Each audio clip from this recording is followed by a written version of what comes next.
काय बोलतो आपण? थोडं भान पाहिजे. कुठल्या बाकड्यावरती आमदार म्हणून झोपला होता तू? बघणार तू कोण होतास का त्यावेळेला? अरे आम्ही सगळे नेते बाहेर पडल्यानंतर तू आता माझा मालक झाला असता तर तू होतास कोण? काय संबंध तुझा होता तिथे? हा एक गोष्ट होती तुझ्या बाबत. मला वाटतं बाळासाहेबांचं मृत्यूपत्र झालंय त्याशी आपला काय संबंध असावा कदाचित, असं मला वाटतंय. आणि म्हणून आपण काय बोलतो थोडं भान ठेवावं.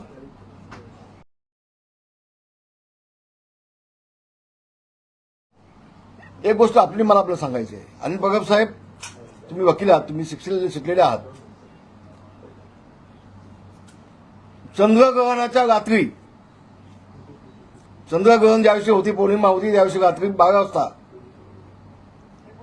आपण कोळीवाड्याच्या स्मशानभूमीमध्ये एक बकरा कापलात का? कारण आपल्यासारखाच कोणती माणसं होता असं त्यांचं म्हणणं आहे. बघणाऱ्यांचं म्हणणं असं आहे की अनिल परब सारखीच व्यक्ती होती, त्यांच्यासोबत एक बिल्डर एक गाडी घेऊन आला होता, त्या गाडीतून एक बकरा घेऊन आला होता आणि 2 नंगे बाबा पूर्ण लग्न होते असे दोघांना घेऊन त्या स्मशानभूमीमध्ये आले होते. आणि तिथं माझ्या मुलाचा योगेशचा आणि रामदास कदम असे दोघांची नाव घेऊन त्या बकऱ्याला कापलात तुम्ही, असं त्यांचं म्हणणं आहे. मला नक्की माहिती नाही. तर हे वास्तव असेल तर ते चुकीचं आहे. आपण शिकलेली व्यक्ती आहोत. हे आगळी कृत्य आपल्याकडनं होता कामा नये असं मला वाटतंय.